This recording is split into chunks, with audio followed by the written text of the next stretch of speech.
Iran ने दुनिया भर में मुसल्लह गिरोह पाल रखे हैं जिनकी तरबियत ईरानी पासदारान इनकलाब और खुद फोर्स खुद करती है। ईरानी फौज की जानिब से इन ग्रुपों को असला और माली इमदाद फराम की जाती है और इनके जरिए इलाकाई हुकूमतों के खिलाफ कार्रवाइयाँ कराई जाती हैं।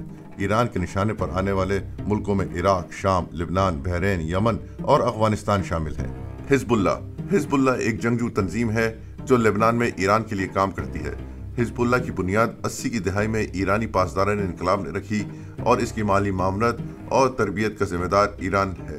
अपनी इब्तदाई दौर में हिजबुल्लाह ने लेबनान में अमरीकी और मगरबी तंसीबात के खिलाफ कई हमले किए और लेबनान में गैर मुल्कियों को यरगवान बनाने की कार्रवाइयाँ की। 2020 तक हिजबुल्लाह दुनिया की सबसे खतरनाक मुसल्लह तंजीम बन चुकी थी, जिसके पास लाखों की तादाद में रॉकेट और छोटा बड़ा गोला बारूद मौजूद है। हिजबुल्लाह के रहनुमा हसन नसरल्लाह ने इस बात को तस्लीम किया है कि हिजबुल्लाह के लिए पैसे और हथियार ईरान की हुकूमत की तरफ से आते हैं। ईरान अपनी आवाम का पेट काट कर हिजबुल्लाह को 70 करोड़ अमरीकी डॉलर की इमदाद देता है। हमारी इस काविश को देखने का बहुत शुक्रिया। बराए मेहरबानी हमारे चैनल को सब्सक्राइब करें और इस वीडियो को ज़्यादा से ज़्यादा शेयर करें।